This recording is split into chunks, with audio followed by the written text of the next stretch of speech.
బాంధవా శివభక్తాశ్చ అంటే ఆయన ఉద్దేశ్యం శివుడి భక్తులు నా కుటుంబం అంటే విష్ణు భక్తులు నా కుటుంబం కాదని కాదు ఆయన ఉద్దేశ్యం.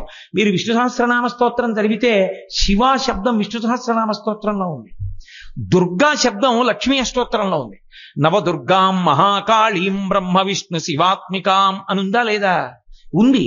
నమస్తేస్తు మహామాయే శ్రీపీఠే సురపూజితే శంఖచక్ర గదాహస్తే మహాలక్ష్మీ నమోస్తుతే అంటే గుడ్డలు బాధేసుకోకూడదు. మేము వినవండి అలాగని. అది ఒకటిగా తత్వాన్ని అంగీకరించగలిగినటువంటి ఉదార హృదయం, అది శంకర భగవత్పాదులంటే.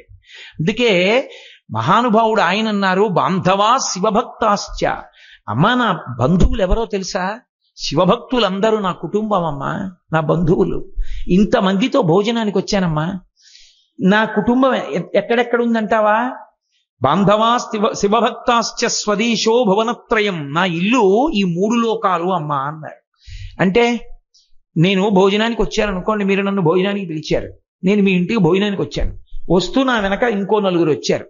అయ్యా మీకే పెడతామండి భోజనం, ఆ 4కి పెట్టమండి అంటారా? అలా అంటే నేను వెళ్ళిపోతాను కదా. అయ్యా వాళ్ళకి పెట్టకుండా నేను ఎలా తింటాను? తప్పు కదూ. నాతో వచ్చిన వాళ్ళు నా కోసం వండింది మా 5గురికి పెట్టండి, లేదు అలా పెట్టనంటారా? చాలా సంతోషం, మీరు నాకు పెట్టినట్టే అని వెళ్ళిపోనా? అమ్మా అన్నం పెడితే నాకు కాదు, స్వదేశో భువనత్రయం 3 లోకాలు నా కుటుంబం పెట్టన్నా అన్న. అంటే ఇప్పుడు శంకరాచార్యులు వారు ఎవరికి అన్నం పెట్టమని అడిగారు? మనందరికీ అన్నం పెట్టమని అడిగారు తప్ప నాకు పెట్టమని అడగని వ్యక్తి శంకరులు ఒక్కరే. ఎవరమైనా నాకు పెట్టమని అడుగుతాం, ఒక్క శంకరాచార్యుల వారే అమ్మా అందరికీ అన్నం పెట్టమ్మా అని అడిగిన మహాత్ములు. తాను బ్రతకేటప్పుడు కొన్ని ప్రాణులు మరణించవలసిన అవసరం ఉంటుంది. ఉదాహరణకి నేను అన్నం వండుకు తిన్నాననుకోండి, అన్నం వండుకు తింటున్నప్పుడు అగ్ని మీద బియ్యాన్ని పచనం చేసేటప్పుడు కొన్ని సూక్ష్మాంగ జీవులు మరణిస్తాయి. అలాగని నేను అన్నం వండుకోవడం మానేశాను అనుకోండి, అసలు నేను బ్రతికే అవకాశం ఉండదు. ఎంత తక్కువ హింస చెయ్యవచ్చో అంత తక్కువ హింస చేస్తూ తను బ్రతకడానికి మాత్రం కావలసినటువంటి హింస జరిగితే, అంటే పక్క మనుష్య ప్రాణిని చంపి దోచుకురమ్మని కాదు దాని ఉద్దేశ్యం. ఏదో తోటకూర కోసుకుని తిన్నాడు, అప్పుడు ఆకుకూర కోసుకుంటున్నప్పుడు ఆ చెట్టు బాధపడుతుందా? బాధపడదా? ఖచ్చితంగా బాధపడుతుంది. కానీ ఆకుకూర వండుకోకపోతే ఎలా బ్రతుకుతావు? కుదరదు. అన్నం వండుకోకుండా ఎలా బ్రతుకుతాడు? కుదరదు. అందుకని యజ్ఞయాగాది క్రతువులయందు కూడా హింస ఉంది. అందుకని చెప్పి యజ్ఞయాగాది క్రతువులు చెయ్యకూడదనేటటువంటి వాదన ఒకటి బలపడింది ఆ రోజుల్లో. అందుకని అసలు వేద మార్గము క్షీణించిపోయింది. ఆరాధన లేదు, ఆచారకాండ లేదు, యజ్ఞయాగాది క్రతువులు లేవు. ఎవడిష్టం వచ్చినట్టు వాడు ప్రవర్తించినటువంటి రోజులు. ఆకర్షణీయంగా మాట్లాడడం, పైగా చాలా ఆశ్చర్యకరమైన విషయం ఏంటంటే, పోనీ మేము వేదాన్ని ప్రమాణంగా తీసుకోవట్లేదు అని చెప్పేవారు కాదు. వేదంలోంచే చెప్తున్నామని వాళ్ళకి ఎంతవరకు నచ్చిందో అంతవరకే, మిగిలిన భాగాన్ని ముట్టుకోరు.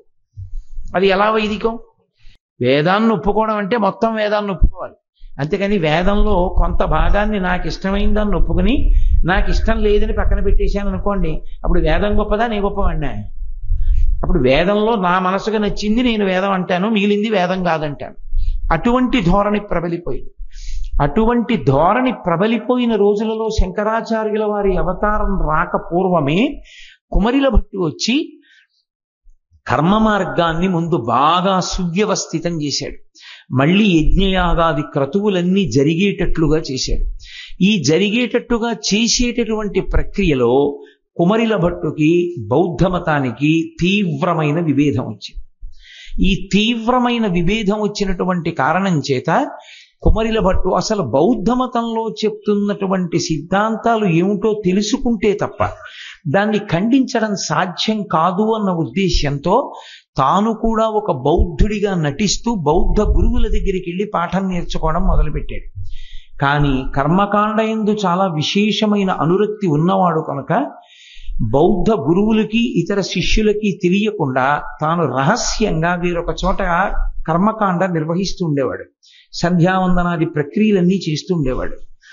కొన్నాళ్ళు అయిపోయిన తర్వాత వాళ్ళకి అనుమానం వచ్చింది, ఇతను మన దగ్గర పాఠం నేర్చుకోవడానికి రాలేదు, మన దగ్గర విషయాన్ని నేర్చుకుని ఇందులో ఉన్న లోపాలు పసిగట్టి మన మతం నిలబడకుండా చెయ్యడానికి వచ్చాడు. అందుకని ఇతను బ్రతకడానికి వీల్లేదని ఒక భవనంలో 7వ అంతస్తుకు తీసుకెళ్లి అక్కడి నుంచి కిందకి తోసేశారు. ఆ కుమరిల భట్టు కింద పడిపోతున్నాడు. కింద పడిపోతూ ఆయన ఒక పెద్ద అరుపు ఒకటి అరిచాడు. వేదమే ప్రమాణమైతే నాకు హాని జరగకుండుగాక అని అరిచాడు. ఆయన ఆ 7వ అంతస్తు నుంచి కింద పడ్డాడు. కింద పడ్డా ఆయనకి ప్రాణాపాయం జరగలేదు, కానీ ఒక కన్ను పోయింది. ఒక కంటికి బాగా గట్టి దెబ్బ తగిలింది. ఆయన ఆశ్చర్యపోయాడు. నేను మరణించలేదు కాబట్టి వేదము ప్రమాణమే, కానీ నా కంటికి దెబ్బ ఎందుకు తగిలింది అని అడిగాడు. అశరీరవాణి పలికింది. వేదము ప్రమాణమైతే అన్నావు. వేదము ప్రమాణమైతే అంటే నీకే ఏదో కొద్దిగా అనుమానం ఉంది అన్న విషయం వ్యక్తమవుతోంది. వేదము ప్రమాణము కనుక నా ప్రాణము పోదు అని నువ్వు అనుంటే నీకు కన్ను దెబ్బతిని ఉండేది కాదు. వేదము ప్రమాణమైతే అండంలో ఎక్కడో చిన్న సంశయం వ్యక్తం అవుతోంది. వేద ప్రామాణ్యమునందు సంశయాన్ని వ్యక్తం చేశావు కనుక ఒక కన్ను దెబ్బతింది అంది ఆ శరీరవాణి. ఆ కుమరిల భట్టు ఆ బౌద్ధ మతంలో ఉన్నటువంటి విశేషాలన్నీ గురువుల వలన విని అందులో ఉండేటటువంటి లోపాలన్నిటినీ ఖండించి మళ్ళీ వేదాంతర్గతమైనటువంటి కర్మ మార్గాన్ని సువ్యవస్థితం చేశాడు. దానివల్ల మళ్ళీ యజ్ఞయాగాది క్రతువులన్నీ జరిగాయి. శంకరాచార్యుల వారు ముందు యజ్ఞయాగాది క్రతువులు జరగడానికి ప్రాధాన్యత ఇచ్చారు. తన అవతారంలో భక్తిని కర్మతో ముడివేసి జ్ఞానప్రచారం జరిపించడం కన్నా ముందే కర్మ మార్గాన్ని బాగా స్థిరీకరించడానికి కారణమేమో నేను మీతో ఒక రోజున ప్రస్తావించాను. దేవతలు వెళ్ళి పరమశివుడి దగ్గర ఏడ్చారు, మాకు అన్నం లేదు, యజ్ఞయాగాది క్రతువులు ఆగిపోయాయని. అన్నమో రామచంద్ర అని ఏడుస్తున్నటువంటి దేవతలకి ముందు హవిస్సు అందేటట్టుగా చూడాలంటే యజ్ఞయాగాదులు ముందు జరగాలి. అది జరిగితే దేవతలు సంతోషపడితే, వర్షం పడితే ముందు ప్రజలు శాంతిగా ఉంటారు, దేవతలు శాంతిగా ఉంటారు. అందుకే ముందు యజ్ఞయాగాదులు జరిగేటట్టుగా చెయ్యడం కోసమని వాటిని విమర్శించినటువంటి బౌద్ధ మతంలో ఉన్న లోపాలను చెప్పి యజ్ఞయాగాది క్రతువులు బాగా జరిగేటట్టుగా చేసేట్టు చూడడానికి తన కుమారుడైనటువంటి సుబ్రహ్మణ్యేశ్వర స్వామి వారిని కుమరిల భట్టుగా పంపారు. కానీ కుమరిల భట్టు మంచి కర్మవాది, మీమాంసకుడు. ఆయన యజ్ఞయాగాది క్రతువులు జరిగేటట్టు మళ్ళీ ప్రచారం చేశాడు, జరిగేటట్టు చూశాడు. కానీ ఆయన ఒక్కసారి విచారణ చేసుకున్నాడు. నా జీవితంలో నేను ఒక పెద్ద పొరపాటు చేశాను. బౌద్ధ గురువుల దగ్గరికి నేను వెళ్ళింది నిజంగా బౌద్ధ మతంలో ఉన్న విషయాల్ని వినయంతో తెలుసుకోవడం కోసం కాదు. బౌద్ధ మతంలో చెప్తున్న విషయాల్లో ఏ లోపాలున్నాయో తెలుసుకోవడానికి నేను ఆ గురువుల దగ్గరికి వెళ్ళాను. గురువుని మోసబుద్ధితో ఆశ్రయించడం తప్పు. అది ఎవరైనా కావచ్చు. నేను నమ్ముకున్న మతంలో గురువు కావచ్చు, నేను విమర్శిద్దామనుకున్న బౌద్ధ మతానికి సంబంధించిన గురువు కావచ్చు. ఆ గురువుని మోసగించి విద్య నేర్చుకున్నాను కనుక నేను ప్రాయశ్చిత్తం చేసుకోవాలి అన్నాను. ప్రాయశ్చిత్తము అంటే తను చేసిన దోషానికి తానే శిక్ష వేసుకుంటాడు. కాబట్టి ఇప్పుడు నేను ప్రాయశ్చిత్తం అనుభవిస్తానని ఒక పెద్ద ఊక రాసిన ఒక దాన్ని ఏర్పాటు చేసి దానికి అగ్నిహోత్రం వెలిగించారు. తుషాగ్ని అని. అది ఒక్కసారి అంటుకోదు, మంట మండేటట్టుగా కాదు, లోపల లోపల రగులుకుంటుంది. ఆ తుషాగ్ని మధ్యలో కూర్చుంటారు. ఆ ఊక మధ్యలో కూర్చుని తలొక్కటే బయటకు ఉంటుంది. ఆ ఊక కింద నుంచి కాలడం మొదలు పెడుతుంది. మొదలు పెట్టినప్పుడు అందులోకి దిగుతారు. ఆ ఊకలోకి దిగుతున్నప్పుడు అగ్నిహోత్రం కింద నుంచి అంటుకోవడం మొదలు పెడుతుంది. బ్రతికుండగానే కింద నుంచి అంటుకుని కాలిపోతుంటే ఆ ఊక వేడి సెగ తగులుతూ పైకొచ్చే వరకు, ప్రాణం పోయే వరకు ఎంత కొట్టుకుని బాధపడో ప్రాణం విడిచిపెట్టాలి. తుషాగ్ని యందు ప్రాణం విడిచిపెట్టడం అంటే అంత కష్టంతో కూడుకున్న విషయం. నేను గురువుగారు నమస్కారం అని చెప్పి బౌద్ధ గురువుల్ని ఆశ్రయించి వారి మతంలో ఉన్న రహస్యాల్ని, ఆ మతంలో ఉన్న లోపాలు చెప్పి నేను కర్మ మార్గాన్ని సువ్యవస్థితం చేయడం కోసమని వెళ్ళి వాళ్ళని మోసగించాను కనుక నీ చేసిన పనికి ప్రాయశ్చిత్తం ఇదేనని తుషాగ్ని యందు కూర్చున్నాడు. అగ్ని సంభవుడు గల సుబ్రహ్మణ్యుడు పావకి అని పేరు. కాబట్టి అగ్ని యందే ఆ అవతారం పరిసమాప్తం అయిపోవాలి. అందుకని కుమరిల భట్టు తుషాగ్ని యందు శరీరాన్ని విడిచిపెట్టేస్తున్నారు. శంకరాచార్యుల వారికి తెలిసింది. శంకరాచార్యుల వారు అప్పటికి ఉత్తర భారతదేశంలో కాశీపట్టణం దగ్గర ఉన్నారు. తెలిసి కుమరిల భట్టుని ఓడించాలి. కర్మ మార్గాన్ని ఓడిస్తే తప్ప జ్ఞాన మార్గాన్ని నిలబెట్టడం కుదరదు. అందుకని వాదన కోసమని గబగబా యోగ మార్గంలో వచ్చారు. శంకర విజయాలు చదివితే మీరు ఒక ఆశ్చర్యకరమైన విషయం వినబడుతుంది.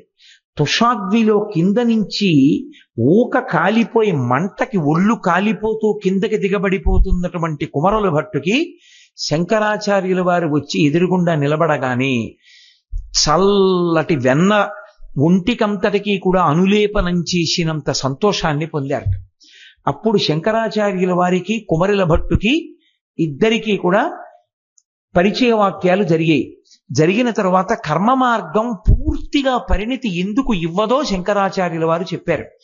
కర్మ మార్గాన్ని అనుసరిస్తే వచ్చేటటువంటి ఏ సుఖమైనా సరే తాత్కాలికమే, కాలమునందు అనుభవించి కాలమునందు పోతుంది.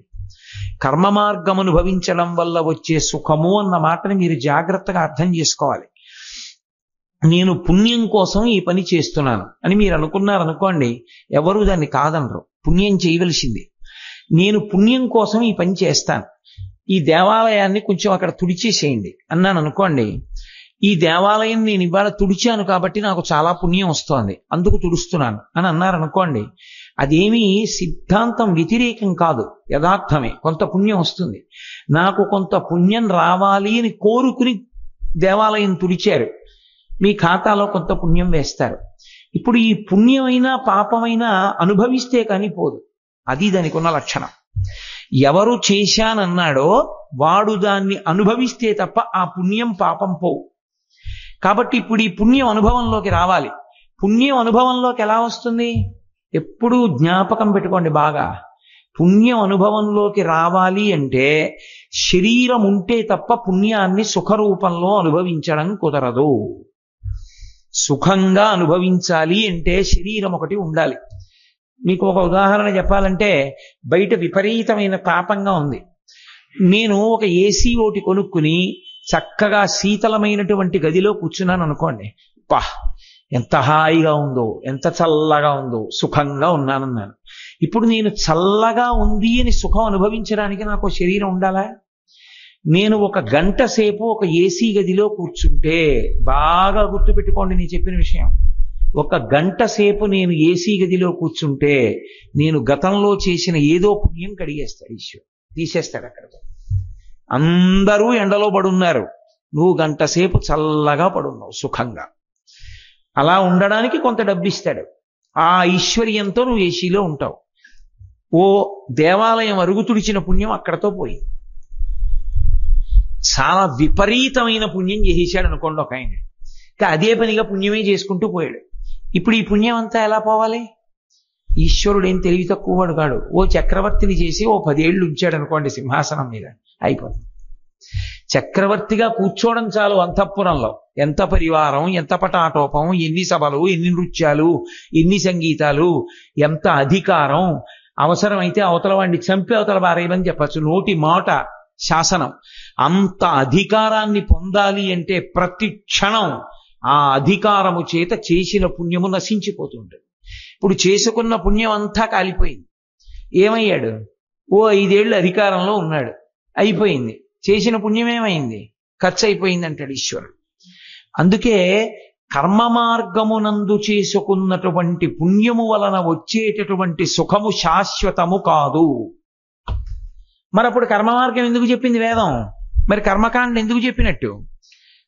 దేని కింద మార్చుకోమని చెప్తారంటే అది శంకరాచార్యుల వారు ప్రతిపాదించింది. శంకరులు ఏది ప్రతిపాదించినా వేదాంతర్గతం. ఆయన స్వంత సిద్ధాంతం. ఆయన ఒక్క మాట అంటే ఒక్క మాట ఆయన మాట్లాడలా. మీకు ఎప్పుడు బాగా జ్ఞాపకం పెట్టుకోండి, ఎప్పుడు నోరు విప్పి మాట్లాడినా అది వేదం ఒప్పుకున్నదైతేనే మాట్లాడేవాళ్ళు మీకు వాంగ్మయం మొత్తం మీద ఇద్దరే కనపడతారు. ఇద్దరే. వేదం ఒప్పుకున్నదంటేనే మాట్లాడతారు వాళ్ళు. వేదం ఒప్పుకోలేదు వాళ్ళు మాట్లాడరు. నరుడిగా వచ్చి అలా మాట్లాడినది ఇద్దరే వాంగ్మయంలో. ఒకడు రాముడు, రెండవ వారు శంకర భగవత్పాదులు. వీళ్ళిద్దరే. నాకు తెలిసి చెప్పడానికి మూడో పేరు లేదు. ఎప్పుడు ఎవరు ఎక్కడో అక్కడ వేదంలో ఓ భాగం ఒప్పుకుని ఓ భాగం ఒప్పుకోకుండా సొంత పెత్తనం చేసిన వాళ్ళే. వేదాన్ని వేదంగా పూర్తిగా అంగీకరించి మాట్లాడిన మహాపురుషులు ఇద్దరే. ఒకరు శంకర భగవత్పాదులు, రెండు శంకరాచార్యుల వారు, అదే రామచంద్ర ప్రభు. కలియుగంలో, ఈ యుగంలో, ఈ మధ్య కాలంలో రెండు చేతులెత్తి మనం నమస్కరించవలసిన మహాపురుషులు నోరు విప్పితే వేదం అంగీకరించింది మాట్లాడడం, వేదం ఎలా చెప్పిందో అలా ధర్మాన్ని పాటించడం తప్ప ప్రాణం పోయిన వేదం ఎలా చెప్పిందో అలా బ్రతకకుండా ఒక్క నిమిషం కూడా గడపనటువంటి ఏకైక వ్యక్తి చంద్రశేఖరేంద్ర సరస్వతి మహాస్వామి. కాంచీపురం కామకోటి పీఠాధిపత్యం వహించినటువంటి మహాపురుషుడు. కాబట్టి అటువంటి శంకర భగవత్పాదుల నోటి వెంట అసంబద్ధమైన మాట రాదు. వారు కుమరిల భట్టుకు చెప్పిన మాట అది. కర్మ మార్గంలో ఉన్నావు, కర్మ చేస్తున్నావు, ఎంత కష్టపడి ఆచారకాండతో కర్మ మార్గంలో చేసినప్పటికీ ఆ పుణ్యము సుఖరూపంలో ఏమైపోతుంది. మళ్ళీ నువ్వు చేసిన పుణ్యం ఏమైనట్టు ఏముండదు. కొంతకాలం అయిపోయిన తర్వాత అదే పుణ్యాన్ని చిత్తశుద్ధి కొరకు చేశావు. దేవాలయం అరుగు తుడిచారు ఇద్దరు. అందుకే మీరు చూడండి, వేదాంతం గహనం జాగ్రత్తగా పట్టుకోవాలి. ఇద్దరు వెళ్ళి అయ్యప్ప స్వామి ముందు నించున్నారు. ఒక ఆయన అన్నాడు, పరమేశ్వర పరమేశ్వర, నా కొడుకు మంచి ఉద్యోగం వచ్చేట్టు చూడు, ఇవాళ నీ దేవాలయం అంతా తుడిచానన్నాడు. ఇంకొక ఆయన అన్నాడు, ఈశ్వర నా జన్మ పండింది, ఎన్ని శరీరాలు పొందానో, ఎప్పుడు దీన్ని నీ సేవ గురించి వాడానో లేదో నాకు తెలియదు, ఇవాళ నేను వేసుకున్న అంగీ తెరిచిపోయింది తండ్రి, చెమటతో ముద్దయిపోయాను, ఇన్నాళ్లకి నా ఒళ్ళు నీ సేవలో పనికొచ్చింది, ఇలా పునఃపునః నా ఊపిరి ఉన్నంత కాలం నీ సేవ చేసుకునేట్లు అనుగ్రహించన్నాడు. ఇద్దరూ కోరికేనా కోరారు? ఇద్దరిది కోరికేనా? ఒక ఆయన శరీరం ఉన్నంత కాలం అలాగే సేవ చెయ్యాలన్నాడు, ఇంకొక ఆయన కొడుక్కి మంచి ఉద్యోగం రావాలన్నాడు. రెండూ కోరికలేనా అని అడిగారు. ఒక్కటే కోరిక. కొడుక్కి ఉద్యోగం రావాలని అడిగింది ఏదో అది కోరిక, నీ సేవలో ఇలా తరించాలన్నది కోరిక కాదు. ఎందుకో తెలుసా? అది చిత్తశుద్ధికి మార్గంగా మార్చేస్తాడు ఈశ్వరుడు. అప్పుడు దాన్ని ఏం చేస్తాడంటే, ఈ పుణ్యాన్ని దేనికి వాడతాడంటే చిత్తశుద్ధినిస్తాడు. అటువంటి వాడు ఇంద్రియముల యొక్క పటాటోపానికి దూరంగా జరిగిపోతాడు. తన మనసుని తాను పరిశీలించుకోవడం అలవాటైపోతుంది. శాస్త్రం మీద విశేషమైన నమ్మకం పెరుగుతుంది. ఆచార్య పురుషుల యందు భక్తి కలుగుతుంది. వైదికమైన సక్రమమైన మార్గంలో ఊంచుకుని నడవడం అలవాటవుతుంది. అధర్మమునందు మక్కువ ఉండదు. ధర్మమే, ధర్మానుష్ఠానమునందు ప్రాణం పోయినా అంగీకరిస్తాడు తప్ప ధర్మ మార్గానికి వ్యతిరేకంగా నిలబడడానికి మాత్రం అంగీకరించాడు. ధార్మికంగా బతకడమే తృప్తి. అధార్మికంగా కోట్లొచ్చినా నాకు వద్దంటాడు. ధార్మికంగా ఆ పూట భోజనం దొరికితే చాలు పరమ సంతోషంగా గడుపుతాడు. సంతోషం నిజానికి లోపల ఉన్నదే కానీ బయట నుంచి వచ్చేది కాదు. అందుకే శంకరాచార్యులు వారు యతిపంచకం చేస్తూ ఒక చోట అంటారు, కౌపీనవంత కలుభాగ్యవంత అంటారు. గోచి పెట్టుకున్నవాడంత సుఖవంతుడు లేడన్నారు. అన్నీ విడిచిపెట్టేసినటువంటి సన్యాసి దగ్గరికి చక్రవర్తి మనశ్శాంతి కోసం పెడతాడు. విడిచిపెట్టడంలో శాంతి ఉంది కానీ పట్టుకోవడంలో శాంతి లేదు. అందుకే వేదం ఎప్పుడూ ఏం చెప్తుంది అంటే పట్టు విడుపు నేర్చుకో అని చెప్తుంది. అందుకే మన వాళ్ళు అంటూ ఉంటారు, ఆయనకి పట్టు విడుపు తెలియదండి అంటారు. జీవితంలో ఏది పట్టుకున్నా దేనికోసం అంటే విడిచిపెట్టేయడం కోసం పట్టుకోవాలి. అందుకే మీరు జాగ్రత్తగా పరిశీలించండి. సనాతన ధర్మమునందు మీరు ఏది పట్టుకున్నా వదిలిపెట్టేయడానికే. చిట్ట చివర ఏది పట్టుకోవడం కోసం ఇవన్నీ అంటే పరమేశ్వరుణ్ణి పట్టుకోవడం కోసం. మిగిలినవన్నీ పట్టి వదిలేయాలంతే. ఒకనాడు బ్రహ్మచర్యం ఎందుకు పట్టుకోవాలి? గురువు గారి దగ్గర సావధానంగా వినడానికి. బ్రహ్మచర్యం ఎందుకు వదిలిపెట్టేయాలి? మనసునందు పొటమరించినటువంటి కామము అధర్మం వైపుకి నడిపించకుండా ఉండడానికి ధర్మపత్నిని స్వీకరించి ధార్మికమైన సంతానమును పొంది ఈ సుఖములు ఒక సుఖములా అన్న వైరాగ్యమును పొందడానికి స్వీకరించాలి. ఆ వైరాగ్యం వచ్చేశాక ఇక సంసారాన్ని కూడా వదిలిపెట్టేసి వానప్రస్థ అయిపోవాలి. వానప్రస్థుగా కూడా డస్సిపోయాక సన్యాసాశ్రమంలోకి వెళ్ళిపోవాలి. సన్యాసాశ్రమంలో కూడా ధర్మంతో పండిపోయిన తర్వాత సాక్షి మాత్రంగా శరీరాన్ని చూస్తూ వదిలిపెట్టగలగాలి. అన్నీ వదిలిపెట్టేది దేనికి అంటే శాశ్వతమైన పరమేశ్వర తత్వాన్ని పట్టుకోవడం కోసం. అందుకే పట్టు విడుపు అంత అవసరం. అది శంకర భగవత్పాదులు కుమరిల భట్టుతో ప్రతిపాదన చేశారు. కర్మ చేత నువ్వు సాధించినది ఏదైనా కాలమునందు వెళ్ళిపోయేదే, అది నీతో ఉండేది కాదు. నీతో శాశ్వతంగా ఉంటుందని నమ్మకం లేదు. ఇల్లు, భార్య, బిడ్డలు, డబ్బు, పదవి, ఇవేవి మీరు సుఖస్థానములని మీరు పిలిచినవి ఏ ఉంటాయో లోకంలో, సుఖస్థానమని పిలవబడినవన్నిటినీ అపహరించడానికి పరమేశ్వరుడు ఒక రూపంతో తిరుగుతూ ఉంటాడు. అందుకే రుద్రంలో ఈశ్వరుడికి ఓ పేరుంది, పెద్ద దొంగ. నేను యథార్థం చెప్తున్నాను. అదేంటండి మీరు అలా అంటారేమో, పరమేశ్వరుడికి పాలు పోసి అభిషేకం చేస్తే ఏమని పిలుస్తామో తెలుసా? ఓ దొంగ, నీకో నమస్కారం అని చెప్తాం. తస్కరాణాం పతయే నమో నమో అని పిలవట్లా. తస్కరాణాం పతయే అంటే దొంగలకు పెద్ద దొంగ, నీకో నమస్కారం. ఏమిటి ఆయన దొంగతనం? చెప్పకుండా తీసేయడు. ఏమిటి చెప్పకుండా తీసేస్తాడు? శంకరులే చెప్పారు మోహముద్గరంలో, మాకురుధన జన యవ్వన గర్వం హరతి నిమేషత్ కాల సర్వం మాయామయమిదమఖిలం హిత్వా బ్రహ్మపదం త్వం ప్రవిశ విదిత్వా. ఒళ్ళు దగ్గర పెట్టుకుని పిచ్చి తెగిపోవడానికి ఆ ఒక్క శ్లోకం చాలు. మాకురు ధనజన యవ్వన గర్వం. శంకర భగవత్పాదులు అన్నారు, నీ అహంకారం దేనివల్ల? 3 కారణాల వల్ల. ధన, డబ్బు అని. జన, నీ వెనక చాలా మంది ఉన్నారని. యవ్వన, నీ ఒంట్లో బలం ఉందని. ఈ 3 చేత గర్వం. ఈ 3 తీసేసేది ఎవరో తెలుసా? నిమిషంలో తీస్తుంది. హరతి నిమేష కాల సర్వం. కాలం తీసేస్తుంది ఈ 3. కాలమే వరుడు, పరమేశ్వరుడే. కాల కలయతామహం అంటాడు గీతాచార్యుడు. నేనే కాలస్వరూపాన్ని అంటాడు. అందుకే కాలము అన్న పేరు మీద ఉన్నవాడెవరో తెలుసా? పరమశివుడు ఒక్కడే. కాలకాలుడు అన్న పేరుతో ఉజ్జయిన్లో ఉన్నాడు. అందుకే అన్నిటినీ హరిస్తాడు, లయం చేస్తాడు. బుద్ధి చెప్పవలసి వస్తే చెప్పగలిగిన వాడాయనే, చెంపలేసుకుంటే తల మీదకి ఎక్కించుకోగలిగిన వాడాయనే. అదే శంకరాచార్యుల వారి తత్వం. లోకంలో ఎవడైనా ఓ దొంగనో ఓ పనికి మాలిన వాడినో తీసుకొచ్చి ఆశ్రయం ఇస్తే చాటుగా ఆశ్రయం ఇస్తాడు. లోపల ఉండవా, బయటికి రాకు, నా పరువు కూడా పోతుందంటాడు. అందరికన్నా పెద్ద తప్పు చేసిన వాడిని పెద్ద ఎత్తున నెత్తి మీద పెట్టుకున్నవాడు అంటూ ఉంటే పరమశివుడు ఒక్కడే. చంద్రుడి కన్నా తప్పు చేసిన వాళ్ళు లోకంలో లేరు. అన్ని తప్పులు చేసినటువంటి చంద్రుణ్ణి నెత్తి మీద పెట్టుకున్నవాడు పరమశివుడు ఒక్కడే. చంద్రరేఖాధరుడై మహానుభావుడు చంద్రశేఖరుడు అని పేరు పెట్టుకున్నాడు. నేను పెట్టుకున్నాను రా నెత్తి మీద అన్నాడు. ఎన్ని తప్పులు చేసినా నేల మీద పడిపోతే చాలు, అంగీకరిచ్చేస్తాడు.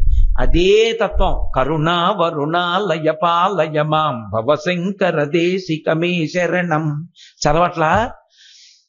కారుణ్యానికి రాశీభూతం శంకరాచార్యుల వారు.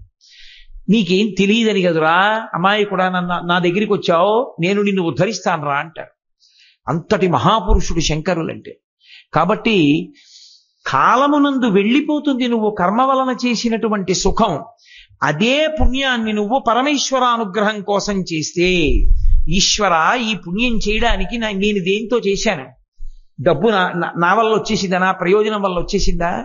ఓ మంచి నిర్ణయం చేయడానికి బుద్ధి నువ్వు ఇచ్చావు, ఓ సంతకం పెట్టడానికి చెయ్యి నువ్వు ఇచ్చావు, పట్టుకోవడానికి వేళ్లకి శక్తి నువ్వు ఇచ్చావు, ఓ ఫైల్ రాస్తున్నానంటే బుద్ధి శక్తి నువ్వు ఇచ్చావు, ఆ ఉద్యోగం రావడానికి ఓ చదువుకున్నానంటే ఆ చదువుకునే శక్తి నువ్వు ఇచ్చావు. కాబట్టి ఇంత డబ్బు సంపాదించుకుని నాకు నా కుటుంబానికి అన్నం పెట్టుకుంటున్నాను. కాబట్టి నీ కింకరుణ్ణి, నీకు నేనివ్వడం ఏమిటి? నీది నీకు ఇస్తున్నాను అన్న భక్తితో ఇచ్చాడు అనుకోండి. ఈశ్వరుడు చాలా సంతోషించి ఏం చేస్తాడంటే దాన్ని పుణ్యంగా మార్చాడు. మళ్ళీ నువ్వు అనుభవించాలనడం, చిత్తశుద్ధికి ఉపకరణం చేస్తాడు. దాంతో మనస్సుని శుద్ధి చేస్తాడు. ఇప్పుడు ఆ శుద్ధి చేస్తే ఏమవుతుంది? అక్కడే ఉంది తత్వం అంతా. అది అంతకు ముందు కూడా మెరుపున్నదే, కానీ అన్ని అంటుకుని ఆ కిలిం అంటుకుని అది ఆకుపచ్చగా అయిపోయింది. ఇప్పుడు చేసిన పుణ్యం అన్న చింతపండుతో తోమేడు. ఇప్పుడు చింతపండు పనికి రాకుండా పోయింది, ఆ పుణ్యం పనికిరాదు అనుభవించడానికి. కానీ గిన్నె ప్రకాశిస్తోంది. కొత్తగా ప్రకాశం వచ్చిందా? ఉన్న ప్రకాశానికి ఉన్న అడ్డు పోయిందా? కొత్తగా ప్రకాశం రాలేదు, గిన్నెకి ఉంది ప్రకాశం. ఉన్న ప్రకాశానికి అడ్డు మావి మకిలి అంటుకుంది. ఈ మలాన్ని ఎవరు తీసేశారు? చింతపండు తీసేసింది. ఆ చింతపండు మళ్ళీ వాడుకోవడానికి పనికొస్తుందా? చారులో వేసుకుంటారంటే పనికిరాదు. నువ్వు చేసిన పుణ్యం కూడా గిన్నెతో అవడానికి చింతపండులా మారుతుంది. ఉదాహరణకి ఇప్పుడు ఆ చింతపండు ఏమైంది? గిన్నె తోమింది. గిన్నెకి ఏమైంది? దానికి ఉన్న ప్రకాశం దానికి బయటికి వచ్చింది. చిత్తశుద్ధి అంటే అదే. అసలు ముందు ఈ చిత్తమునందు శుద్ధి ఏర్పడింది అనుకోండి, ఈశ్వరుడు జ్ఞానం అనేటటువంటి పాయసాన్ని పోస్తాడు. అందుకే మహానుభావుడు శంకర భగవత్పాదులు అన్నపూర్ణాష్టకం చేస్తూ అమ్మ అన్నం ఒక్కటి పెట్టమని నేను అడగనన్నారు. అన్నం ఒక్కటి తింటే శరీరం పెరుగుతుంది, పెరిగిన శరీరం అన్నం చేతనే చచ్చిపోతుంది. ఈ శరీరానికి అన్న వికారం అని పేరు. బ్రహ్మసూత్ర భాష్యంలో శంకరాచార్యుల వారే అంటారు, ఈ పైన కంటికి అవతలవాడి మాంసనేత్రానికి కూడా దొరికిపోయేటట్టుగా యువతల కనపడేటటువంటి శరీరం అంతా అన్నము యొక్క వికారమే. అన్న వికారమే మీ మాంసనేత్రానికి దొరికేట్టుగా నాలో ఉంటుంది. మీరు ఈయనే కోటేశ్వరరావు అని నన్ను చూస్తున్నారంటే నా శరీరాన్ని చూస్తున్నారు. ఈ శరీరం అంతా దేని వల్ల వచ్చిందంటే నేను తిన్న అన్నం యొక్క వికారం. దాని వలన పెరిగే సప్తధాతువులు, చర్మము, రక్తము, మాంసము, కొవ్వు, అస్థి, శుక్ల, మేధ అన్న 7 పదార్థములు పెరిగాయి. లోపల కూడా ఒకటి ఉంది ప్రాణశక్తి. ఆ ప్రాణశక్తి దొరకదు, బయటికి కనపడదు ఎవ్వరికి. అది లోపల నిక్షిప్తమై గుహ్యంగా ఉంటుంది, రహస్యంగా. కాబట్టి మళ్ళీ మళ్ళీ ఈ పాత్రకి శుద్ధి ఉంటే తప్ప అందులో జ్ఞానము అనేటటువంటి పాయసం పోయడం కుదరదు. అందుకే శంకరాచార్యుల వారు కేవలం అన్నం పెట్టమని అడగలేదు. మీరు లోకంలో చూడండి, ఎవరైనా అన్నం పెట్టమని అడిగాడు అనుకోండి, ఆకలితో ఉన్నవాడు, అమ్మ నాకు అన్నం పెట్టండి అంటారు. ఒక్క శంకరాచార్యుల వారే నాకు అన్నం పెట్టమ్మా అని అడగలేదు అన్నపూర్ణమ్మని. ఎవరు కాశీ వెళ్ళనివ్వండి, ఎవరు అన్నపూర్ణమ్మ దగ్గరికి వెళ్ళనివ్వండి, ఏమంటారంటే అమ్మా నాకు అన్నం పెట్టమ్మా అంటారు. అథవా నా కుటుంబంలో ఎవరికి అన్నం లేకుండా ఏడవకుండా చూడమ్మా అంటారు. ఒక్క శంకరాచార్యుల వారు మాత్రం ఏమన్నారో తెలుసా? మాతాచ పార్వతీదేవి పితాదేవో మహేశ్వర బాంధవా శివభక్తాశ్చ స్వదేశో భువనత్రయం. అమ్మా మా అమ్మ నువ్వే, మా నాన్నగారు శంకరుడు, నా కుటుంబం ఎవరో తెలుసా అమ్మా? శివభక్తులందరూ. శివభక్తులందరూ అంటే శంకరాచార్యుల వారు విష్ణుద్వేషి అని మీరు అనుకోకూడదు, తప్పు. అసలు శంకరాచార్యుల వారే విష్ణు సహస్రనామ స్తోత్రానికి అద్భుతమైన భాష్యం ఇచ్చారు. శంకరాచార్యుల వారే మొట్టమొదట లక్ష్మీదేవి పరంగా కనకధారా స్తోత్రం చేశారు. శంకరాచార్యుల వారే పూర్ణానదిలో కొట్టుకుపోతున్న కృష్ణ విగ్రహాన్ని తీసుకొచ్చి తన ఇంటి పక్కన కృష్ణాలయాన్ని నిర్మాణం చేయించారు. శంకరాచార్యుల వారి అంత విష్ణుభక్తి తత్పరుడు చాలా చాలా తక్కువ మంది ఉంటారు. ఆయన అంతటి విష్ణు భక్తి తత్పరుడు మీకు ఎక్కడా కనపడడం. అందుకే అసలు శంకరాచార్యుల వారిని అనేక పర్యాయాలు రక్షించినటువంటి వాడు లక్ష్మీ నృసింహ స్వరూపం కాపాడి, నరసింహస్వామి కాపాడారు ఆయన్ని. నిజంగా శంకరాచార్యుల వారి యందు ఎక్కడా మీకు కించిత్ భేద బుద్ధి కనపడదు. ఆయన ప్రతిరోజు ప్రతి వాళ్ళు చేయవలసిన స్తోత్రం అని ఇచ్చింది ఏదైనా ఉంటే విష్ణుపరంగా ఆయన షట్పది స్తోత్రాన్ని ఇచ్చారు తప్ప. చాలా మంది తెలియక అమాయకత్వంతో మాట అనుకుంటారు, శంకరాచార్యుల వారు ఇలా విభూతి పెట్టుకుంటారు కాబట్టి కేవలం శివభక్తులు అనుకుంటారు. పరమ తప్పు. విభూతి పెట్టుకోవడం వైదికమైన మార్గం, అది వేదాంతర్గతమైనటువంటి విధానం విభూతి పెట్టుకోవడం. అంతేకాని విభూతి పెట్టుకున్న వాళ్ళందరూ శివభక్తులు అనుకోకూడదు. ఈ టీవీ ఛానల్స్ వచ్చిన తర్వాత ఓ పిచ్చొకటి బయలుదేరింది. అర్థం పర్థం లేని వాళ్ళందరూ కూడా పౌరాణిక జ్ఞానం లేని వాళ్ళు, వేదంతో పరిచయం లేని వాళ్ళు, ప్రతి పనికి మాలిన వాడు ఓ సీరియల్ తీయడం. ఆ సీరియల్ తీయడంలో రాక్షసులు, పనికి మాలిన వాళ్ళు, అజ్ఞానులు అందరూ విభూతి పెట్టుకుంటారు. అలా చూపిస్తుంటారు. తప్పు. వైదిక మార్గంలో ఉన్న వాళ్ళందరూ విభూతి పెట్టుకుంటారు. అదేం దోషభూయిష్టమైనటువంటి జీవన విధానం కాదు. శంకరాచార్యుల వారు విభూతి పెట్టుకున్నారు అంటే కేవలం శివభక్తులు అనుకుంటే అమాయకత్వం. విభూతి పెట్టుకుంటే పరమాత్మ యందు భక్తులు, విష్ణు స్వరూపమునందు అపారమైనటువంటి భక్తి తత్పరులు. అసలు శంకరాచార్యుల వారు విష్ణుపరంగా చేసినటువంటి స్తోత్రాలు ఎన్ని స్తోత్రాలు చేశారో. వారికి అసలు అటువంటి భేదం లేనే లేదు శంకరాచార్యుల వారికి. అందుకే బాంధవా శివభక్తాశ్చ అంటే ఆయన ఉద్దేశ్యం శివుడి భక్తులు నా కుటుంబం అంటే విష్ణు భక్తులు నా కుటుంబం కాదని కాదు ఆయన ఉద్దేశ్యం. మీరు విష్ణు సహస్రనామ స్తోత్రం చదివితే శివ శబ్దం విష్ణు సహస్రనామ స్తోత్రంలో ఉంది, దుర్గా శబ్దం లక్ష్మీ అష్టోత్తరంలో ఉంది. నవదుర్గాం మహాకాళీం బ్రహ్మ విష్ణు శివాత్మికాం అనుందా లేదా? ఉంది. నమస్తేస్తు మహామాయే శ్రీపీఠే సురపూజితే శంఖచక్ర గదాహస్తే మహాలక్ష్మీ నమోస్తుతే అంటే గుడ్డలు బాధేసుకోకూడదు. మేము వినవండి అలాగని. అది ఒకటిగా తత్వాన్ని అంగీకరించగలిగినటువంటి ఉదార హృదయం. అది శంకర భగవత్పాదులంటే. అందుకే మహానుభావుడు ఆయన అన్నారు, బాంధవా శివభక్తాశ్చ. అమ్మా నా బంధువులు ఎవరో తెలుసా? శివభక్తులందరూ నా కుటుంబం అమ్మా, నా బంధువులు. ఇంతమందితో భోజనానికి వచ్చానమ్మా. నా కుటుంబం ఎక్కడెక్కడ ఉందంటావా? బాంధవా శివభక్తాశ్చ స్వదేశో భువనత్రయం, నా ఇల్లు ఈ 3 లోకాలు అమ్మా అన్నారు. అంటే నేను భోజనానికి వచ్చాను అనుకోండి, మీరు నన్ను భోజనానికి పిలిచారు, నేను మీ ఇంటికి భోజనానికి వచ్చాను, వస్తూ నా వెనక ఇంకో 4 వచ్చారు, అయ్యా మీకే పెడతామండి భోజనం, ఆ 4కి పెట్టమండి అంటారా? అలా అంటే నేను వెళ్ళిపోతాను కదా. అయ్యా వాళ్ళకి పెట్టకుండా నేను ఎలా తింటాను? తప్పు కదూ. నాతో వచ్చిన వాళ్ళు నా కోసం వండింది మా 5గురికి పెట్టండి, లేదు అలా పెట్టనంటారా? చాలా సంతోషం, మీరు నాకు పెట్టినట్టే అని వెళ్ళిపోనా? అమ్మా అన్నం పెడితే నాకు కాదు, స్వదేశో భువనత్రయం 3 లోకాలు నా కుటుంబం పెట్టి అన్నా అన్న. అంటే ఇప్పుడు శంకరాచార్యులు వారు ఎవరికి అన్నం పెట్టమని అడిగారు? మనందరికీ అన్నం పెట్టమని అడిగారు తప్ప నాకు పెట్టమని అడగని వ్యక్తి శంకరులు ఒక్కరే. ఎవరమైనా నాకు పెట్టమని అడుగుతాం, ఒక్క శంకరాచార్యుల వారే అమ్మా అందరికీ అన్నం పెట్టమ్మా అని అడిగిన మహాత్ములు. ఆయన అన్నం పెట్టమని వదిలిపెట్టలేదు. అన్నపూర్ణ దగ్గరికి వెడితే ఎవడైనా అడిగేది ఏమిటంటే అన్నం పెట్టమని అడుగుతాడు. ఒక్క శంకరాచార్యుల వారు మాత్రం ఏమని అడిగారో తెలుసా? జ్ఞాన వైరాగ్య సిద్ధ్యర్థం భిక్షాం దేహీ చ పార్వతి అన్నారు. అమ్మ తినడం ప్రయోజనం వద్దు. తినడం ప్రయోజనం అయిపోతే అదో సుఖం అయిపోతుంది. అది ఒక కాలమనందు ఏదైనా తినలేకపోయాడు అనుకోండి, తినలేకపోతున్నాడని ఏడుస్తాడు. అవి ఎక్కువ తిన్నాడు అనుకోండి, దాని కారణంగానే చచ్చిపోతాడు. అదో భ్రాంతి ఉండిపోతుంది. కాబట్టి అమ్మ తినడం ఎందుకో తెలుసా? వైరాగ్యం కోసం. వైరాగ్యం ఎందుకో తెలుసా? జ్ఞానం కోసం. ఆ జ్ఞానం ఎందుకో తెలుసా? పరబ్రహ్మముగా నిలబడిపోవడం కోసం. అందుకనమ్మ జ్ఞాన వైరాగ్యములు పొందడానికి ఈ శరీరంలో ఉండడానికి కావలసిన అన్నం ఇది. అంతేకాని అన్నం కోసం అన్నం తినే బుద్ధి నాకు వద్దమ్మా అన్న. అది శంకరులు అంటే, అది అన్నపూర్ణాష్టకం అంటే. అన్నపూర్ణాష్టకం అంటే అందరూ అన్నం పెట్టడానికి అనుకుంటారు. ఒక్క శంకరులు ప్రారంభం ఎలా చేశారు? నిత్యానందకరీ వరాభయకరీ సౌందర్య రత్నాకరీ నిర్ధూతాకిల ఘోర పాపనికరీ ప్రత్యక్ష మాహేశ్వరి. ఘోరపావనికరి అంటుంటారు, కాదు, ఘోరపాపనికరి ప్రత్యక్ష మాహేశ్వరి ప్రాళేయాచల వంశపావనకరి కాశీపురాధీశ్వరి భిక్షాం దేహి కృపావలంబనకరి మాతా అన్నపూర్ణేశ్వరి. ఆవిడ్ని పిలుస్తూనే నిత్యానందకరి అని పిలిచారు. అది శంకర తత్వం అంటే. కేవలము ఏదో పుణ్యం చేసి ఆ సుఖం అనుభవించేద్దామంటాం కాదు. ఆ పుణ్యము చిత్తశుద్ధికారకమై దాని వలన జ్ఞానం అంగురించి ఇక్కడే ఇప్పుడే ఈ క్షణంలోనే నేను ఆత్మ అన్న అనుభవం నాకు రావాలి. దాని వలన నేను జీవన్ముక్తులను కావాలి. అమ్మా అటువంటి ఆనందాన్ని ఇవ్వగలిగిన దానివి నువ్వు ఒక్కదానివే. నిత్యానందం, బ్రహ్మానందం, జ్ఞానానందం ఇవన్నీ పర్యాయ పదాలు. అమ్మా ఆనందాన్ని నాకు ఇయ్యమ్మా. అందుకు పనికి రావాలి నేను చదువుకున్న చదువు, అందుకు పనికి రావాలి నేను చేసిన పుణ్యం. అంతే తప్ప కేవలము కర్మ చేసి ఏదో దాని వల్ల కొంత పుణ్యం వస్తే ఆ పుణ్యం అంతా అనుభవించేద్దామంటే అనుభవిస్తావు, కానీ తర్వాత మళ్ళీ ఏముంటుంది? మళ్ళీ పాపం మిగులుతుంది, అప్పుడు దుఃఖం అనుభవించాలా? కాబట్టి ఇది కుమరిలి భట్టుతో శంకరాచార్యులు వారు చేసిన ప్రతిపాదన. ఎవరితో? తుషాగ్ని యందు కాలిపోతున్నటువంటి కుమరిలి భట్టుకు చెప్పారు.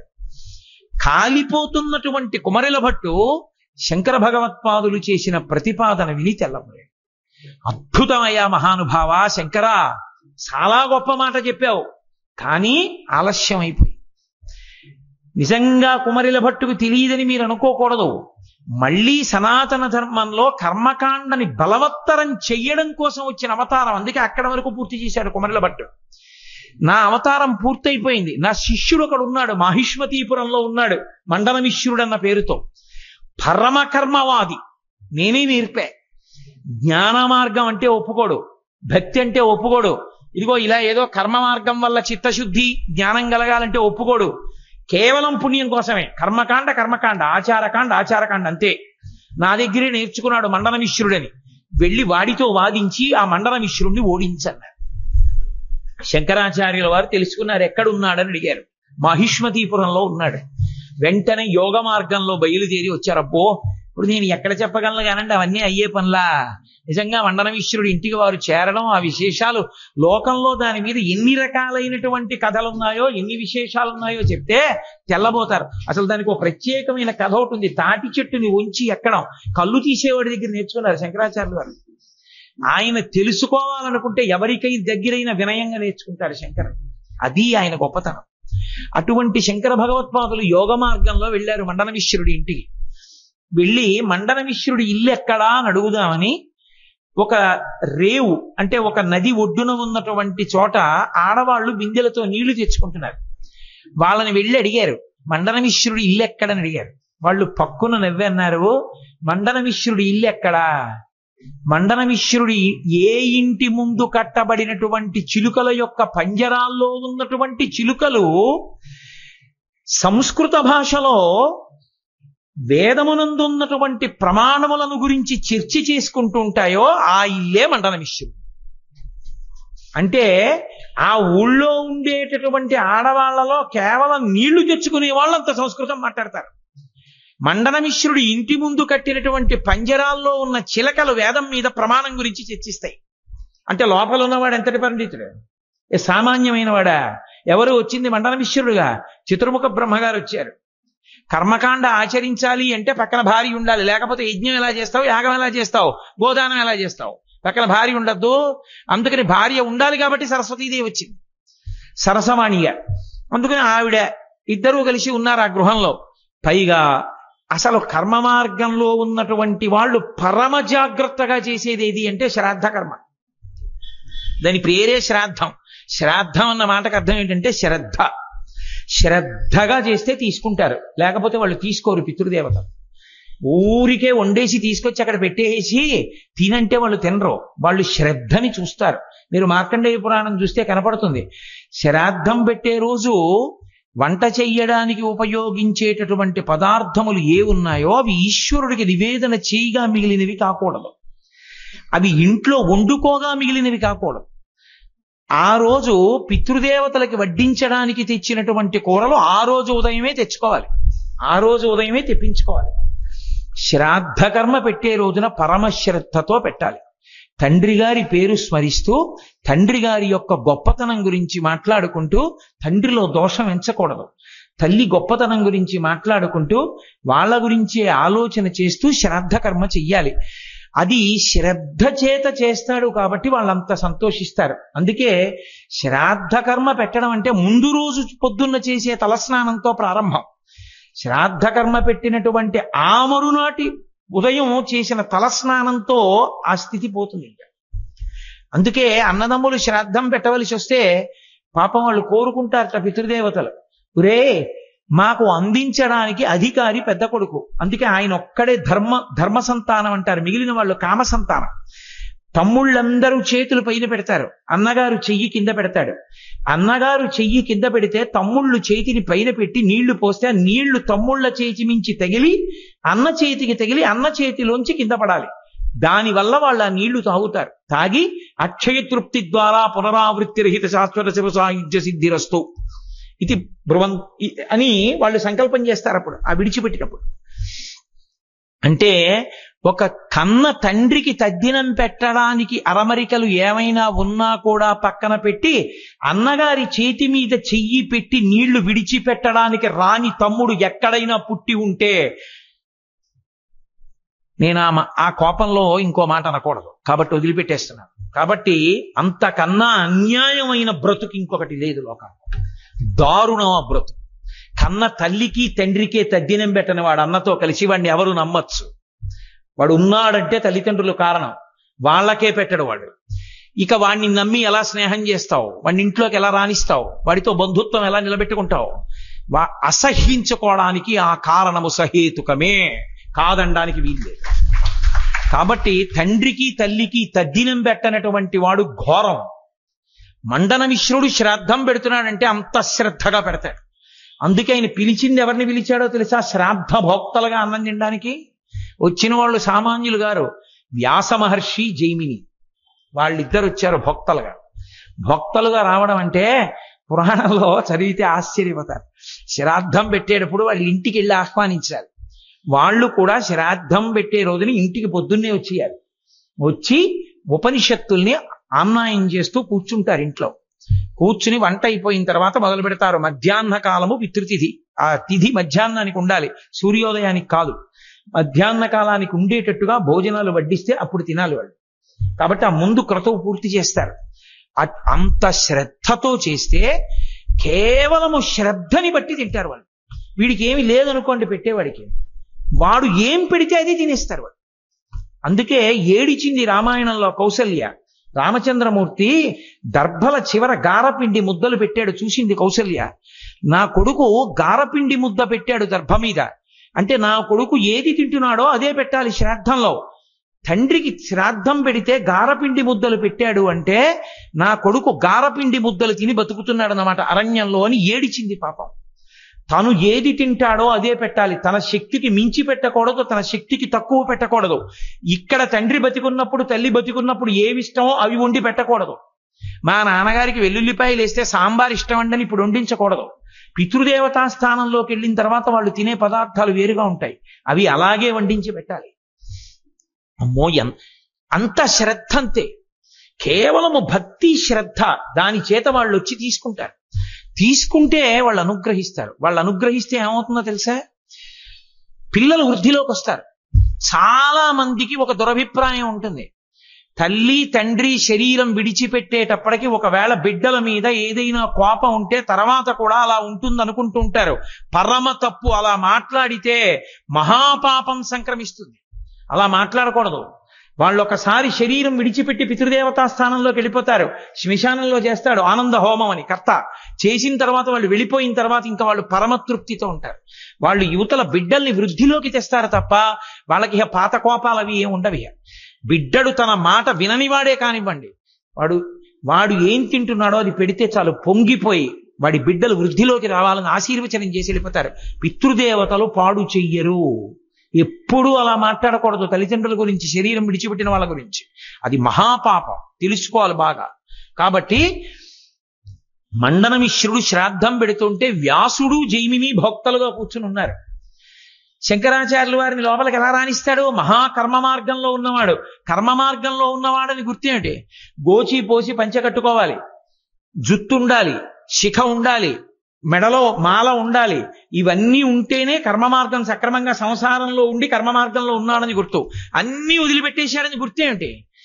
పిలక కూడా తీసేసి బోడిగుండు చేయించేసుకుంటారు. పిలక తీసి బోడిగుండు చేయించుకుంటే వాడు అన్నీ వదిలిపెట్టేశాడని గుర్తు. ఇక వాడు సంసారంలో లేడని గుర్తు.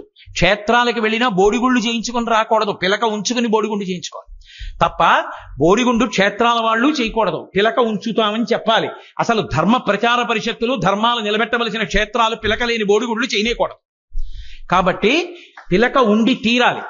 కాబట్టి శిఖ ఉన్నటువంటి మండనమిశ్రుడు శిఖ లేకుండా బోడిగుండు చేయించుకున్న శంకరాచార్యుల వారిని చూస్తే ఆదరిస్తాడా? లోపలికి రాణిస్తాడా? దగ్గరికి రానివ్వడు. ఆయన కర్మ మార్గావలంబకుడు, మీమాంసకుడు. ఆయన దూరంగా బాగుంటాడు. అందుకని లోపలికి రానివ్వడు. కాబట్టి శంకరాచార్యుల వారు యోగ మార్గంలో ఇంటి పైకప్పులోంచి కిందకి దిగారు. అసలే శ్రాద్ధం పెడుతున్నాడు, అప్పుడే వ్యాసుణ్ణి జైమినిని భోజనానికి కూర్చోబెడుతున్నాడు. కూర్చోబెట్టేటప్పుడు శంకరాచార్యుల వారు దిగారు కాషాయం కట్టుకుని. పిలవడమే ముండి అని పిలిచాడు. ఎవడ్రా బోడిగుండు వాడా లోపలికి వచ్చావు అన్నాడు శంకరాచార్యుల వారు. మండనమిశ్రుడు ఆయన పోయి ఎంత తమాషా. ఒక్క మండనమిశ్రోపాఖ్యానం చెప్పాలంటేనే పడుతుందో 15 రోజులు. ఆయన అంత తమాషాగానూ మాట్లాడారు. మాట్లాడిన తర్వాత వ్యాసుడు జైమిని జోక్యం చేసుకున్నారు. తప్పయ్యా, తద్దినం పెట్టే వేళటికి వచ్చాడు, ఎంతైనా సన్యాసి, అలా నింద చేయకూడదు, ఆయనకి భోజనం పెట్టన్నారు. అంటే మండనమిశ్రుడు అన్నాడు, మీకు భోజనం పెడతాను, తినండి, భిక్ష చెయ్యండి అన్నాడు. సంసారి ఎప్పుడు తిన్నా భిక్ష కాదు, బాగా జ్ఞాపకం పెట్టుకోండి. మీరు ఏ దీక్షలో ఉన్నా భిక్ష చేస్తున్నానన్న మాట అనడానికి మీకు అధికారం లేదు, వేదం ఇవ్వలేదు. భిక్ష చేశానంటే మీరు సంసారం వదిలేశారని గుర్తే, సన్యాసని గుర్తు. భిక్ష ఎప్పుడు తీసుకుంటారంటే ఒక్క సన్యాసి అయితేనే. భిక్ష ఎప్పుడు తీసుకుంటాడంటే బ్రహ్మచారిగా ఉంటేనే. గృహస్థాశ్రమంలో ఉన్నవాడు నేను భిక్ష చేస్తున్నానన్న మాట అనకూడదు, భిక్షకి రెండని పిలవకూడదు. ఒకవేళ తెలియని వాడు పిలిస్తే వెళ్ళకూడదు. భిక్ష అన్న మాట లేదు సంసారికి. అందుకే మహానుభావుడు శంకరాచార్యుల వారిని భిక్ష చేయమన్నాడు. సన్యాసి కాబట్టి భిక్ష చెయ్యాలి. మిగిలిన వాళ్ళు, వ్యాసుడు సంసారి, జైమిని సంసారి, వాళ్ళు భిక్ష చెయ్యరు, దేవతార్చన చేస్తారు. దేవతార్చన అంటే ఈశ్వరుని యొక్క అర్చనాంతర్భాగంగా భోజనం చేస్తారు. వాళ్లతో పాటు పెట్టాడు. శంకరాచార్యులు వారు అన్నారు, నేను ఈ భిక్ష కోసం రాలేదు, వాద భిక్ష కావాలి. ఏ వాద భిక్ష కావాలన్నాడు. కర్మ మార్గం నువ్వు పాటిస్తున్నది దోషభూయిష్టంగా ఉంది కాబట్టి నాతో వాదించన్నాడు. భోజనం మీరు భిక్ష చేయండి, వాదిస్తానన్నాడు. అయిపోయింది. ఆయన తినాలి, పితృశేషం. ఆ తద్దినం పెట్టినప్పుడు వెంటనే భోజనం అయిపోవాలి కాబట్టి ఆయన కూడా భోజనం చేసేశారు. అయిపోయింది. అయిపోయిన తర్వాత జైమిని వ్యాస భగవానుడు వెళ్ళిపోయారు. ఇప్పుడు శంకరాచార్యుల వారు మండన విశ్రుడు వాదించుకుంటున్నారు. వీళ్ళిద్దరూ వాదించుకుంటుంటే ఎవరు గెలిచారో చెప్పగలిగిన వాడు ఎవరు చెప్తారు? అందుకొచ్చింది సరస్వతీదేవి గృహిణిగా. మరి గృహిణిగా వస్తే తప్ప కర్మ మార్గంలో నిలబడ్డం కుదరదు. ఆ మండన విశ్రుడు మహాతల్లి ఆ ఉభయ భారతినే సరసవాణి అని పేరు ఆవిడికే. ఆవిడ్నే న్యాయ నిర్ణేతగా ఉండమన్నారు. ఆవిడ అంగీకరించింది. కానీ మీరు ఒక్కటి జాగ్రత్తగా ఆలోచించండి. అసలు మీరు జాగ్రత్తగా పరిశీలనం చేస్తే ఈ దేశంలో పుట్టినటువంటి ఆణిముత్యాల్లాంటి స్త్రీల గురించి చెప్పవలసి వచ్చినప్పుడు తప్పకుండా చెప్పవలసినటువంటి వ్యక్తి మహానుభావురాలు ఉభయ భారతి సరసవాణి మండన మిశ్రుడి భార్య. ఎందుకో తెలుసా? మనం ఇవాళ ఆ పేర్లేవి మనకు అక్కర్లేదు, బిడ్డలకు కూడా పెట్టుకోం. శంకరాచార్యుల వారి జీవిత చరిత్ర చదువుతుంటే ఒక్కొక్క పేరు చదివితే ఆశ్చర్యపోతాం. భామతి అని భామతి వ్యాఖ్య అంటారు. మిశ్ర అని పేరు కలిగినటువంటి ఆయన బ్రహ్మచర్యం నుంచి కూర్చుని ఆయన షణ్మతాలకి సంబంధించిన విషయాల మీద వ్యాఖ్యానం రాస్తున్నాడు. తల్లిదండ్రులు వచ్చన్నారు, రే నీకు పెళ్లి చేసుకునే వయసు వచ్చిందిరా, పెళ్లి చేస్తా ఉన్నారు. ఆయన వ్రాసుకుంటేనే మళ్ళీ 2 రోజులు పోయాక వచ్చి పిల్లని చూశాను రా అన్నారు. పిల్ల పేరు భామతి, చేసుకుంటావా అన్నారు. చేసుకుంటాను. తల్లిదండ్రులు కదా నిశ్చయం. ఒరే రేపే నీ పెళ్లి. రాసుకుంటున్నాడు. వచ్చి ఒరే పెళ్లిపీటల మీదకి రారా అన్నారు. అలాగా కలం అక్కడ పెట్టి పెళ్లిపీటల మీదకి వెళ్ళాడు. తాళి కట్టి మళ్ళీ వచ్చి రాసుకోవడం మొదలెట్టాడు. ఆవిడ సంసారానికి వచ్చింది. ఆవిడ అన్నం పెట్టేది. ఆయన తింటూ ఏం రాయాలో ఆలోచించేవాడు. ఆవిడ అన్నం పెట్టేసేది, వచ్చి కూర్చొని రాత్రింబవళ్ళు రాసుకునేవాడు. వ్యాఖ్యానాలన్నీ పూర్తయిపోయిన తర్వాత అమ్మయ్యా అన్నీ పూర్తయిపోయాయి అన్నాడు. ఆ ఇంటి పెద్దవాళ్ళు వచ్చి అన్నారు, నీకు షష్ఠి పూర్తి వయస్సు వచ్చిందన్నారు. ఆయనకి 60 ఏళ్ళు వచ్చాయి. యథార్థం అండి, నేనేమి హాస్యం ఆడుతున్నాను అనుకుంటున్నారేమో. ఆమెకి 60 ఏళ్ళు వచ్చాయి, ఆయనకి 60 ఏళ్ళు వచ్చాయి. ఆయనప్పుడు నేను పుట్టిన సంవత్సరం మళ్ళీ తిరిగి వస్తే కదా 60 సంవత్సరాలు కదా తెలుగులో, మళ్ళీ తిరిగి వస్తే షష్ఠి పూర్తి. అరే నాకు 60 ఏళ్ళు వచ్చాయా అన్నాడు. భార్య కనపడింది ఎదురుగుండా. చాలా బాధపడ్డాడు. అసలు నేను ఎప్పుడూ నిన్ను భార్యగా చూడనేలేదు. ఈ వ్యాఖ్యానం అంతటి మహాపురుషుల వలనండే ఈ దేశానికి గౌరవం వచ్చింది. దిక్కుమాలిన కథలు 2 పేజీలు చేస్తే అవార్డులు ఇచ్చేవాళ్ళు తెలుసుకోవాలి ఈ దేశం యొక్క గొప్పతనం ఏమిటో. 60 ఏళ్ళు వచ్చేసాయి, అసలు నేను ఎప్పుడూ నిన్ను భార్య అని చూడలేదు. ఈ వ్యాఖ్యానం రాయడంలో అయిపోయింది సమయం అంతా. ఒక భర్త నుంచి భార్య కోరుకునేది ఏదైనా ఉంటే ధార్మికమైన సంతానం. నేను నీకు ఆ సంతానాన్ని కూడా ఇవ్వలేదు. నాకు ఇప్పుడు 60 ఏళ్ళు వచ్చేసాయి. నేను నీకొక్క ఉపకారం చేస్తాను. నేను తయారు చేసిన ఈ వ్యాఖ్యానం చదవకుండా ఉపన్యాసం చెప్పడం ఎవరికీ సాధ్యం కాదు. అందుకే ఈ వ్యాఖ్యానానికి నీ పేరు పెడుతున్నాను, శాశ్వతంగా మిగిలిపోతుందని భామతి వ్యాఖ్య అని పేరు పెట్టాడు. అప్పుడు వచ్చింది భామతి వ్యాఖ్య. నాకు పెద్ద కోరిక, ఎప్పటికైనా ఎక్కడైనా నా వంశంలో ఎక్కడైనా ఏ మునిమనవరాలో ఎవరో ఒకరికి ఆ భామతి అన్న పేరు ఉండాలి. నా చాగంటి ఇంటి పేరు ఉన్నటువంటి వంశంలో భామతి అన్న పేరుతో ఉండాలి. అంత గొప్ప పేరు ఆ పేరు, భామతి వ్యాఖ్య అని పేరు. అలా ఉభయ భారతి ఎంత గొప్పదంటే సరసవాణి మహాతల్లి ఆమెని న్యాయ నిర్ణేతగా ఉండమన్నారు. న్యాయ నిర్ణేతగా ఉండమంటే జయాపజయములు విధి నిర్ణీతములు. తన భర్తే గెలుస్తాడని ఏమిటి నమ్మకం? ఒకవేళ మండన మిశ్రుడు ఓడిపోయాడు అనుకోండి, మా ఆయన ఓడిపోయారండి అని చెప్పేస్తే సరిపోదు. శంకరాచార్యుల వారికి మండన మిశ్రుడికి మధ్యలో ఒప్పందం ఉంది. మన ఇద్దరం వాదించుకుందాం. ఒకవేళ మండన మిశ్రుడు ఓడిపోతే కర్మ మార్గాన్ని విడిచిపెట్టి సన్యాసం తీసేసుకోవాలి. శంకరాచార్యుల వారు ఓడిపోతే ఆమరణాంత ప్రాయశ్చిత్తం చెయ్యాలి. అంటే సన్యాసం వదిలిపెట్టేసి గృహస్థాశ్రమంలోకి వస్తానన్నారంటారు, తప్పు. అలా అనలేదు. ఆమరణాంత ప్రాయశ్చిత్తం అంటే ఇక ఆయన అన్నం కానీ నీళ్లు కానీ ముట్టుకోకుండా కూర్చుని శరీరం పడిపోయేదాకా అలా ఉండిపోయి శరీరాన్ని పడగొట్టేస్తారు. ఆమరణాంత ప్రాయశ్చిత్తం నేను తీసుకుంటా, నువ్వు ఓడిపోతే సన్యాసం తీసుకోవాలి. ఒప్పుకుంటావా? ఒప్పుకుంటానన్నాడు మండన మిశ్రుడు. నేనెందుకు ఓడించలేను, అది ఆయన నమ్మకం. ఇద్దరూ కూర్చున్నారు. ఎవరు న్యాయ నిర్ణేత? మండన మిశ్రుడి భార్య ఉభయ భారతి సరసవాణి. ఇప్పుడు తన భర్త ఓడిపోయాడు అనుకోండి, ఇంత కర్మ మార్గంలో ఉండి ఇన్ని కార్యాలు చేసినటువంటిది పక్కన భర్త ఉండడు, సన్యాసం తీసుకుని వెళ్ళిపోతాడు. సన్యాసం తీసుకున్న తర్వాత ఇంక ఇంట్లో ఉండడుగా, వెళ్ళిపోతాడు. అప్పుడు ఆవిడ ఏమైపోతుంది? ఎంత కోల్పోతుంది జీవితంలో.